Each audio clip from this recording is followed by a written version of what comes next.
नशिस्तों में से सिर्फ 2 ही सीटों पर कामयाबी हासिल हुई थी। इंतखाबात की निगरानी के लिए गैर मुल्की मुबस्सिर की हैसियत से हिंदुस्तान के chief election commissioner V S Sampath को मदऊ किया गया है। जराये के मुताबिक हिंदुस्तान ने भूटान को तकरीबन 2000 इलेक्ट्रॉनिक वोटिंग मशीनें तोहफे में दी हैं।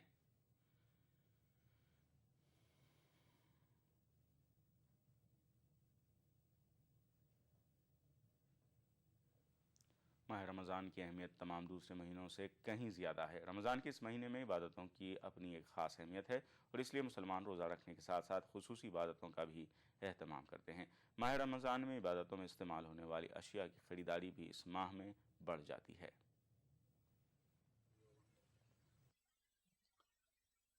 माह रमज़ान की फजीलत इस महीने की जाने वाली इबादतों और हासिल होने वाले सवाब से है। ये वो मुक़द्दस महीना है जिसमें कलाम पाक का नुज़ूल हुआ। माह रमज़ान में कुरान पाक की तिलावत ज़रूरी अमल में शामिल है। माह रमज़ान में अक़ीदतमंद ज़्यादा से ज़्यादा कुरान पाक का हदिया करते हैं। मतलब जब रमज़ानुल मुबारक का महीना होता है तो बड़ी बरकतों का होता है। उसके लिए तैयारी हम लोग अच्छी तरह करते हैं ताकि ये एक हमारा ईमान है जिसको हमें मजबूती से पकड़ना होता है और रोज़ा साथ ईमान के रखना होता है। कलाम पाक पढ़ना, नमाज पढ़नी, तहज्जुद पढ़ना, इशराक पढ़ना। मैं यहाँ से मतलब बच्चों के लिए लेके आने आई थी कि दुआ की किताबें हों जिससे रमज़ान का फजीलत की मालूम हो जाए हमारे बच्चों को पढ़ के कि क्या पढ़ना चाहिए क्या नहीं पढ़ना चाहिए। कलाम पाक के अलावा टोपी, रहल, जानमाज, तस्बीह दूसरी सबसे ज्यादा इस्तेमाल में आने वाली अशिया हैं। इबादत में इस्तेमाल होने वाली इन अशिया की खरीदो फरोख्त में माह रमज़ान में गैर मामूली इजाफा होता है। दुकानदारों के मुताबिक कलाम पाक के बाद अक़ीदतमंदों का सबसे ज्यादा रुझान माह रमज़ान में होने वाले आमाल की किताबों की तरफ होता है। माह रमज़ान की खुसूसी नमाजें और दुआओं की किताबें भी अक़ीदतमंद खरीदारों की तवज्जो का खास मरकज होती हैं। खाली मिसवाकें होती हैं, टोपी होती है, जानमाज होती है और ये ईतर होते हैं, वो चलती जाता है। रमजानों में किताबें चलती हैं जी। हर चीज़ ला रखनी पड़ती है, मतलब स्टॉक करना पड़े, हर चीज़ को स्टॉक करना पड़ता है। करीब 1 लाख रुपए का माल देना पड़ता है हमें। टोपी, तस्बीह, जानमाज, कुरान शरीफ, रहल सब। माह रमज़ान महज रोजे रख लेने से मंसूब नहीं है, बल्कि इस महीने में की जाने वाली इबादत का अज्र दूसरी इबादतों से कहीं ज्यादा समझा जाता है और माह रमज़ान में मखसूस इबादतों के लिए किए जाने वाले एहतमाम इन्हीं का एक हिस्सा हैं। ETV news, Meerut. ET India में फिलहाल इतना ही। वक्फे के बाद देखेंगे ईटी उर्दू कश्मीर। आदाब।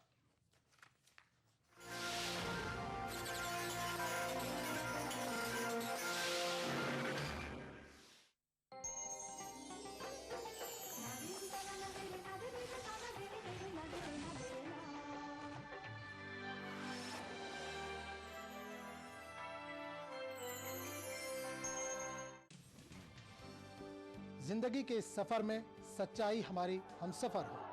हम दिखाते हैं वही खबर जो समाज के लिए हो आईना। गैर जानिबदारी हमारा शिवा। खबर वही जिस पर हो आपको एतबार। देखिए खबरनामा इन औकात पर। उभरते कश्मीर के अनछुए पहलू, नई सोचो फिक्र, मुनफरिद तहजीब और रिवायात जिनसे फूट पड़ते हैं कश्मीरियत के रंग।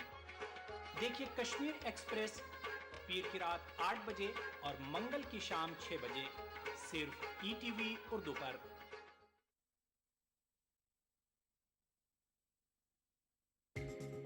ईटीवी उर्दू पर अगला प्रोग्राम कश्मीर बुलेटिन को पेश करने में ताउन कर रहे हैं न्यू बूमर जेली। थोड़ा खेलो थोड़ा खाओ।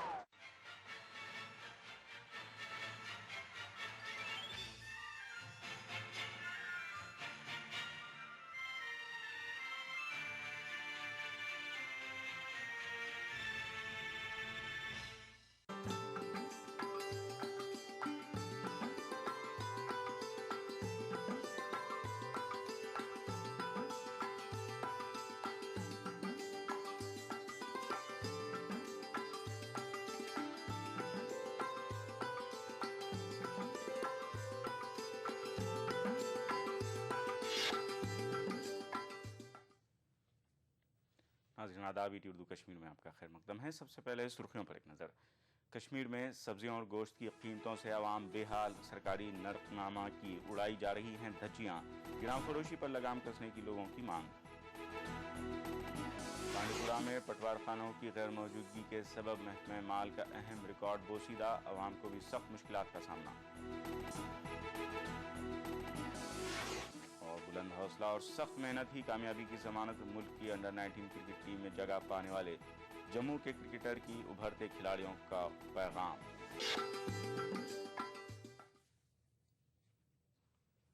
और अब तफसीलात। गिराम फरोशी वैसे तो कश्मीर में कोई नई बात नहीं, लेकिन इस बार गोश्त तो गोश्त, लोग सब्जी का नाम लेने से भी कतराते हैं। मकामी पैदावार के बाजार में आने के बावजूद सब्जियों के दाम आसमान को छू रहे हैं। पेश है श्रीनगर से मीर शब्बीर की ये रिपोर्ट।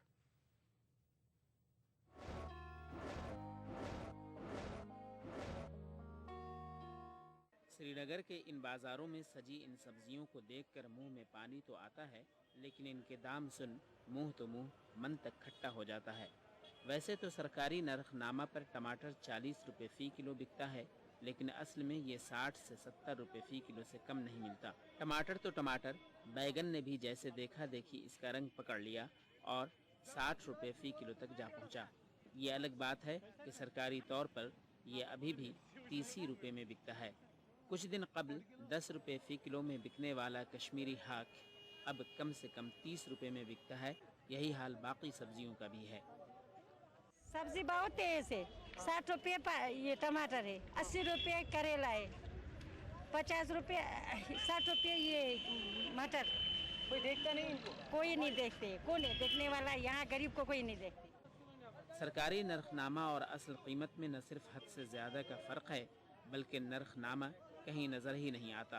लेकिन डायरेक्टर उमूर सारिफीन मीर मुश्ताक ये मानने को तैयार नहीं। मोस्ट ऑफ द टाइम्स हमारा रेट इम्प्लीमेंट होता है और हर जगह, हर सोसाइटी में, हर ऑर्गेनाइजेशन में ब्लैक शीप भी होते हैं और कुछ लोग ब्लैक मार्केटिंग भी करते हैं।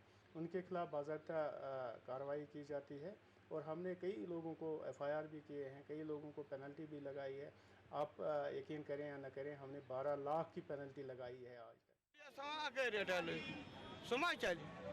रात वो निमा टमाटर किलो कनियो 50 रुपये, टमाटर के रेट लगभग 100 रुपये वनस तथा नान यह 20 किलो होतमुत। कम से कम को 60 रुपये टमाटर किलो, रात गो 50 रुपये। क्या कनो क्या अगर मोटर मंडी वाले गए तो मंडी वाले तू क्या करा।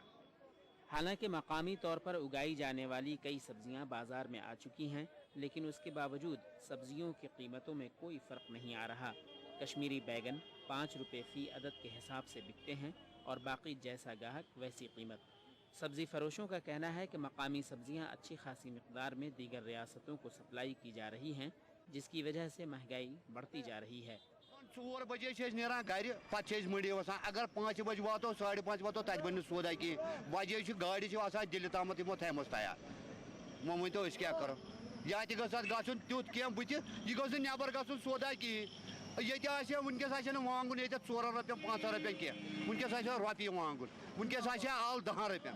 ये नबर सूजुक सौदा ये कमन ये वनकस खाने वो। तकरीबन 3 महीने तक रस्साकशी के बावजूद सरकार अभी तक गोश्त की कीमतें तय नहीं कर पाई है। वज़ीर उमूर सारिफीन कहते हैं कि कीमतें जल्द ही तय की जाएंगी, जबकि महकमा उमूर सारिफीन का कहना है कि गोश्त की कीमत 298 रुपये फ़ी किलो तय है।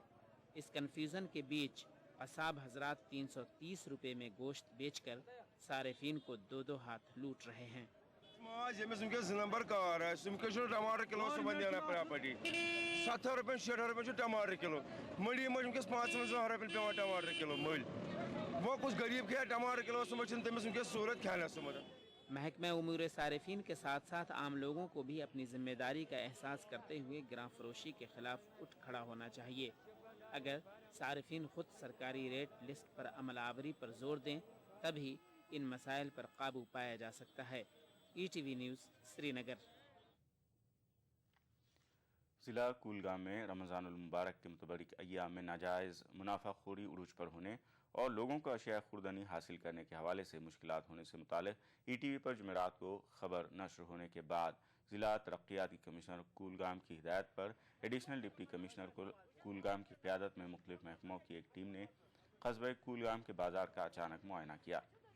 इस दौरान दुकानदारों को हिदायत दी गई कि वो नाजायज़ मुनाफाखोरी से परहेज करें, जबकि कई दुकानदारों का मौके पर ही जुर्माना किया गया।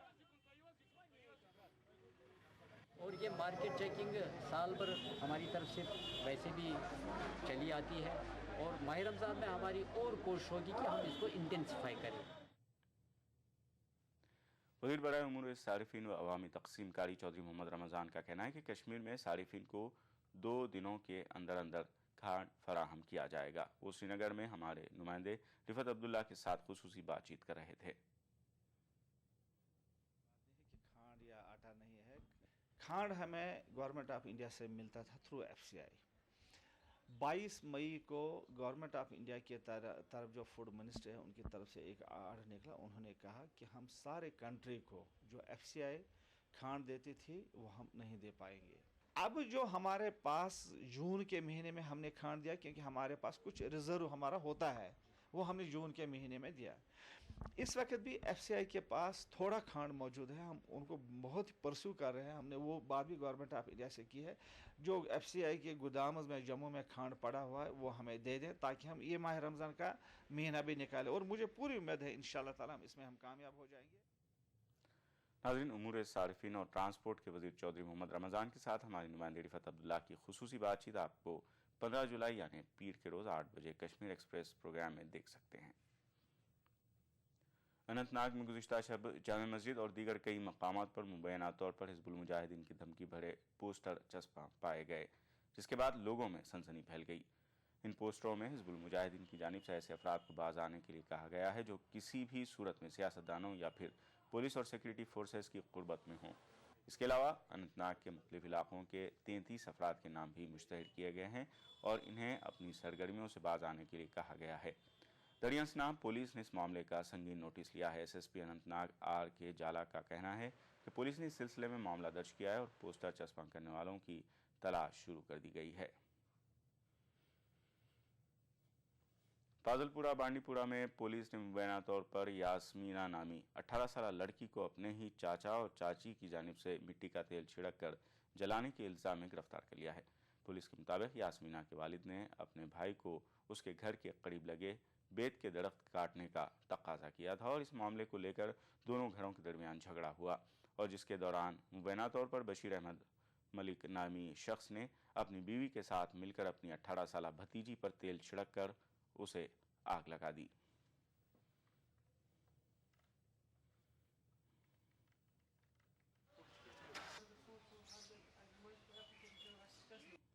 हपर मे नबर कन मे वोन बच्चे अंदर मे त्रेश गलास मे गो हटिस खबर क्या सह चाय बच्चे चाय त्रेश गलास कन या त्रेश गलास ओन अंदर कड़ित तो नमो चाय शा कर रोक टीन शीन आंगनस मज चाय वजस मज छुगास तेल पितरन छुक तेल तो पेशी दिस द्राय जबरदस्ती बी नबर बच्चे कर चुक चुक मे क्या गो बह द्रायस दस्ती दस्ती अमिस वुम अत नारा अलाव। ये ऐसा है कि फजालपुरा में 2 घरों में आपस में लड़ाई हो गई, जो कि आपस में रिश्ते में हैं, एक ही जगह पर रहते हैं और बीच में सिर्फ एक दीवार है टीन की।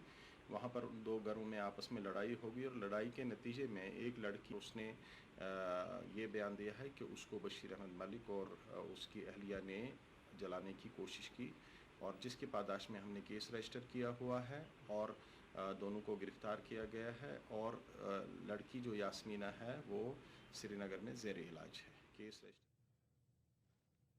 राजौरी के दरहाल तहसील में तैनात महकमे PWD का एक जूनियर इंजीनियर सनी डोगरा पुरस्कार तौर पर लापता बताया जाता है। JE के अहल खाना के मुताबिक उसे कुछ रोज़ से किसी बुलंद मामले पर जान से मारने की धमकियां मौसूल हो रही थीं। अहल खाना का कहना है कि सनी ने 2 रोज़ कबल अपनी मां को फ़ोन किया था और धमकियां मिलने की बात कही थी, जिसके बाद से उसके दोनों फ़ोन बंद हैं और उसका कोई पता नहीं है। पुलिस ने इस सिलसिले में केस दर्ज किया और JE की तलाश शुरू कर दी है।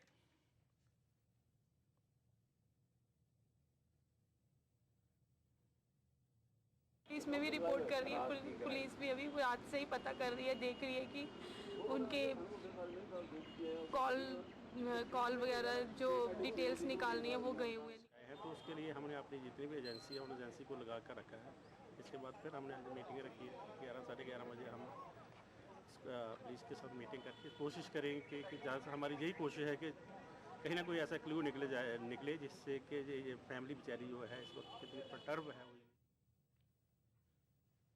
खबरों का सिलसिला जारी रहेगा एक वक्फे के बाद। Desh Bhagat University, a center of innovation, research and entrepreneurship. International standard UG, PG and doctorate program. Desh Bhagat University, Punjab, your freedom to grow. CT Group of institutions known for the best education, best results, best placements. Think of career. Think of CT. बिछड़ेंगे तो मर जाएंगे हम दोनों, एक door में है हमको ये दर बांधे हुए। मैं ख्वाब में इस मुल्क का नक्शा बनाता हूँ, मुझे अपनी वफादारी पे कोई शक नहीं होता, मैं खूने दिल मिला देता हूँ जब झंडा बनाता हूँ। हिंदू और मुस्लिम मुल्क की दो आंखें हैं, अपने मुल्क की तरक्की और खुशहाली का काम हिंदू और मुस्लिम एकता के जरिए किया जा सकता है। मजहब नहीं सिखाता आपस में बैर रखना, हिंदी हैं हम, वतन है हिंदुस्तान हमारा।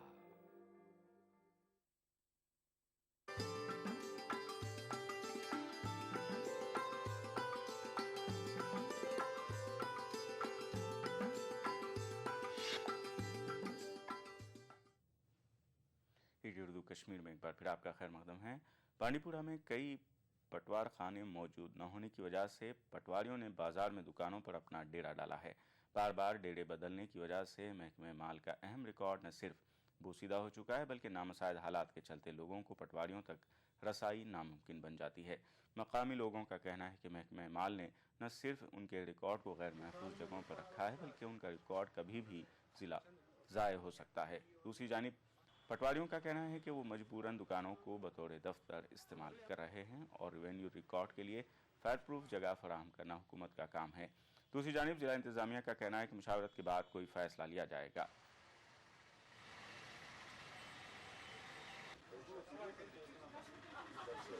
पटवारी साहब ये वन पे दफ्तर यह सोन रिकॉर्ड रोजान दरबदर तो लिहाजा कर जुलूस जल्द से उन सोन रिकॉर्ड महफूज रोजान कह क्या मिल्कियती रिकॉर्ड अगर यह अत गो ना ाणो पे लिहाजा डी सबस वन कि उमन दीतो हट अत यल गयो तो ये फायर सर्विस निश सोन रिकॉर्ड तो रोजे महफूज।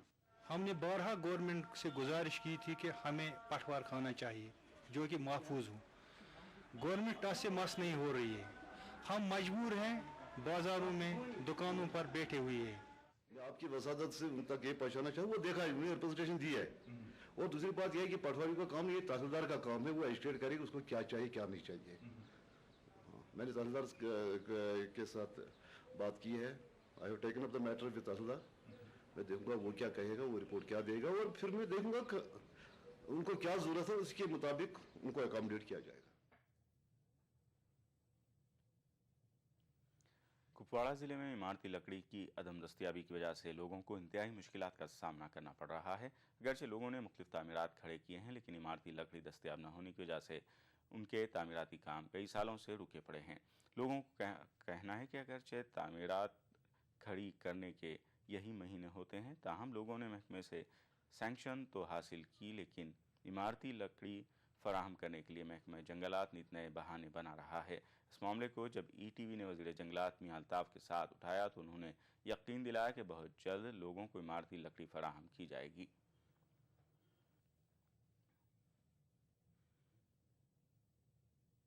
यहाँ पे हम अगर देखेंगे सरकारी डिपुओं में या सरकारी महकमे ने, जंगलात महकमे ने काफ़ी सारी लकड़ी जो है जमा कर रखी है, वो जब्ती के तौर पे वो वहाँ सड़ रही है लेकिन लोगों को दे नहीं रहे।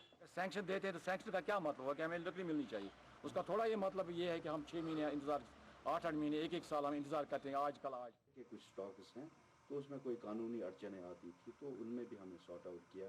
अब हम इनको ऑक्शन पे डाल रहे हैं। इनफैक्ट हमने एक ऑक्शन इनका किया है, 3 बार इनको ऑक्शन करके उसके बाद हम अपनी फैसला लेंगे।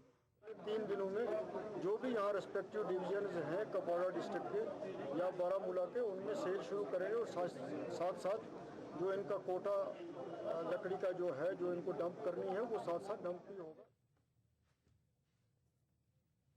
किश्तवाड़ के मरवा और दाछन इलाकों में सड़कों की खस्ता हालत से आवाम सख्त मुश्किलात से दो चार हैं। अगरचे हुकूमत के कई मरतबा इन इलाकों में सड़कों की तामीर और मरम्मत की बातें तो की, मगर इन पर कभी अमल नहीं किया गया। मरवा और दाछन के लोगों का कहना है कि सड़कों की खस्ताहाली से कई मरीज वक्त पर अस्पताल नहीं पहुंचने के सबब दम तोड़ बैठते। लोगों की मांग है कि इस दूर दराज इलाके के गरीब आवाम की मुश्किलात को दूर करने के लिए हुकूमत मौसर इक़दाम करे।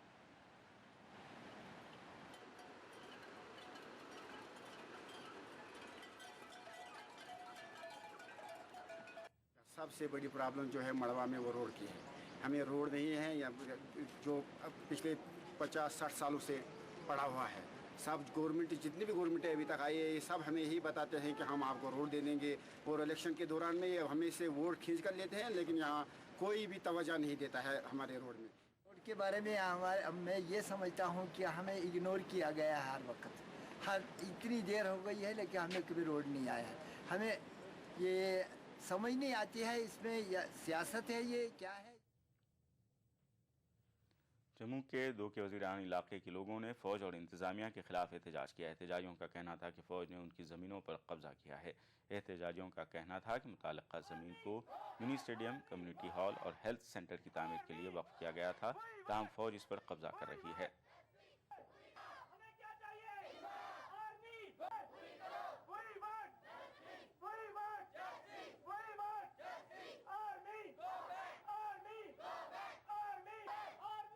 बाहर से हमारी ज़मीन जो एक्वायर करने के लिए सटा रेजिमेंट जो है रेवेन्यू के आला अधिकारियों के साथ आज यहाँ पे आए हैं, तो हम पूरे ज़ोरों शोर से अपनी पंचायत ढोक वजीरा में उनको कोई भी अतिक्रमण करने से रोकेंगे।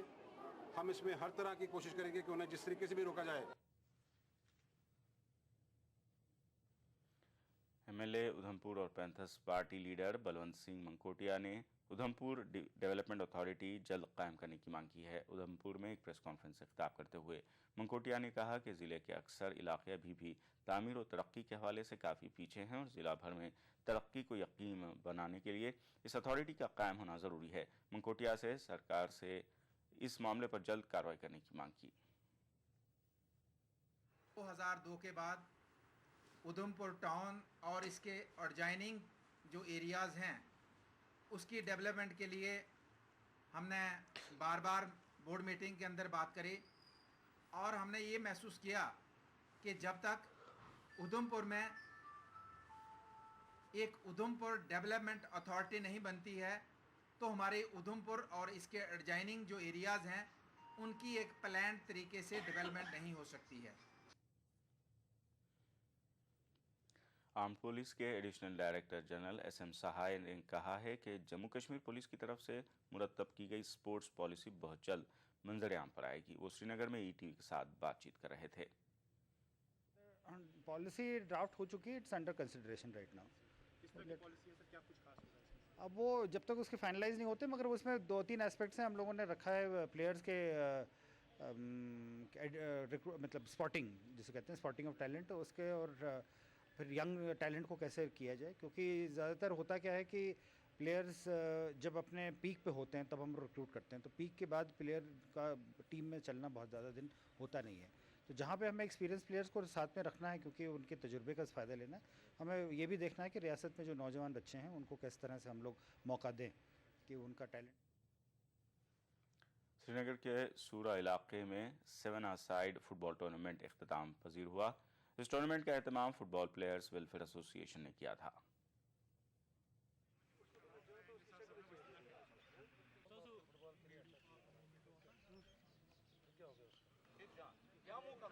ये 7-a-साइड अंडर 17 फुटबॉल टूर्नामेंट था। इसका यही मकसद था कि जो अंडर 17 हमारे प्लेयर्स हैं यहाँ पे उनको कैसे इन्वॉल्व किया जाए, और वो अंडर 17 में बहुत अच्छा टैलेंट रहता है, तो वो एक कॉम्पिटिटिव टूर्नामेंट रखा हमने यहाँ पे, जिसकी वजह से क्या होगा, जो टैलेंट वो बाहर आ जाएगा और जो नज़रों में आ जाएगा टैलेंट उनको हम बाहर भेजने की कोशिश करेंगे। परवेज़ रसूल के बाद जम्मू कश्मीर के एक और क्रिकेटर खिलाड़ी कौमी सतह पर उभरते नजर आ रहे हैं। जम्मू से ताल्लुक़ रखने वाले होनहार क्रिकेटर शुभम खजूरिया को श्रीलंका के साथ होने वाली अंडर 19 क्रिकेट टीम में शामिल किया गया है। शुभम पहले ही रणजी लिस्ट A मैच खेल चुका है। आइए देखते हैं इस उभरते हुए खिलाड़ी से हमारे नुमाइंदे समीर भट्ट की बातचीत। जिनको अभी उन्होंने भारत के जो अंडर 19 में सिलेक्ट कर लिया गया वो हमारे साथ है, उनसे बात करते हैं। शुभम, सबसे पहले आपको मुबारक है, आप अंडर 19 में सिलेक्ट हुए हैं। क्या फीलिंग है, पहली फीलिंग क्या है आपकी? पहले बहुत ही अच्छी फीलिंग है, बहुत अच्छी। मतलब सपना रहता है एक प्लेयर का इंडियन टीम को रिप्रेजेंट करना, और मेरा वो पूरा हुआ है, तो बहुत अच्छा फील हो रहा है। पेरेंट्स बहुत खुश हैं, जम्मू कश्मीर क्रिकेट एसोसिएशन बहुत खुश है। तो ये बताइए किस तरह रहा आपका सफ़र, आपने इस मुकाम पे अभी अंडर 19 में आप सिलेक्ट हुए? साल का था जब क्रिकेट शुरू किया था, तो सफ़र बहुत लंबा था और अच्छा था।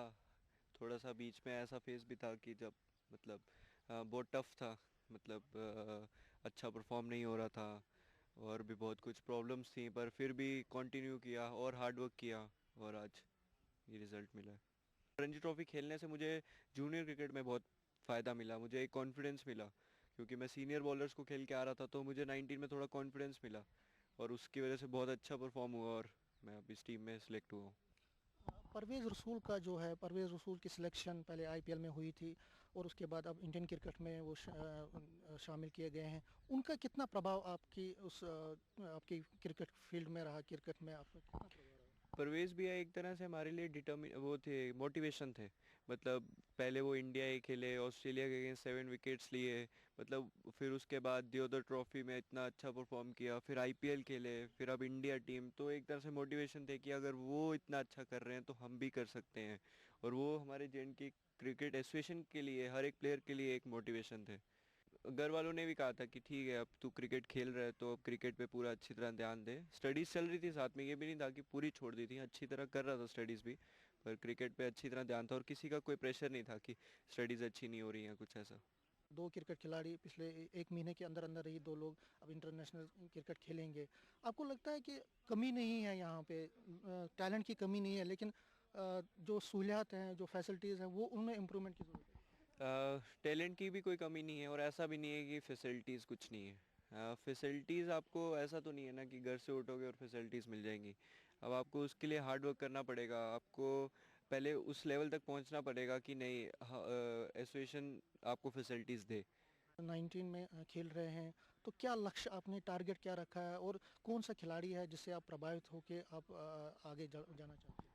लक्ष्य यही है कि सीनियर इंडियन टीम में आना है, और सुरेश रैना, सचिन तेंदुलकर तो है ही हैं, पर सुरेश रैना उनसे बहुत इंस्पायर होता हूँ। मतलब उनका एटीट्यूड ग्राउंड के अंदर, उनका पैशन क्रिकेट के लिए, उनके फील्डिंग, बैटिंग, सब कुछ, उनका जो मतलब एटीट्यूड रहता है ग्राउंड में, उससे बहुत इंस्पायर होता हूँ मैं। और कश्मीर में और लद्दाख में जितने भी लड़के हैं जो रिमोट एरियाज़ में खेल रहे हैं, जिनके भी सपने हैं, उनको क्या आप संदेश देना चाहते हैं? मैं उनको ये संदेश देना चाहता हूँ कि हार्ड वर्क हमेशा करते रहो, हार्ड वर्क मत छोड़ो और हमेशा प्रोसेस पे ध्यान दो। मतलब ये मत सोचो घर बैठे हो तो सपने ले रहे हो इंडिया खेलना है। हमेशा हार्ड वर्क करो, प्रोसेस पे ध्यान दो, रिजल्ट अपने आप अच्छा मिलेगा आपको। ये थे शुभम खजूरिया, जिनका साफ ये कहना है और जिनका ये लक्ष्य है कि वो आगे चलकर भारतीय टीम में शामिल हों। और अब चलते चलते पेश है नवेदे शुभ आदाब।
छुपे कैसे कैसे सवार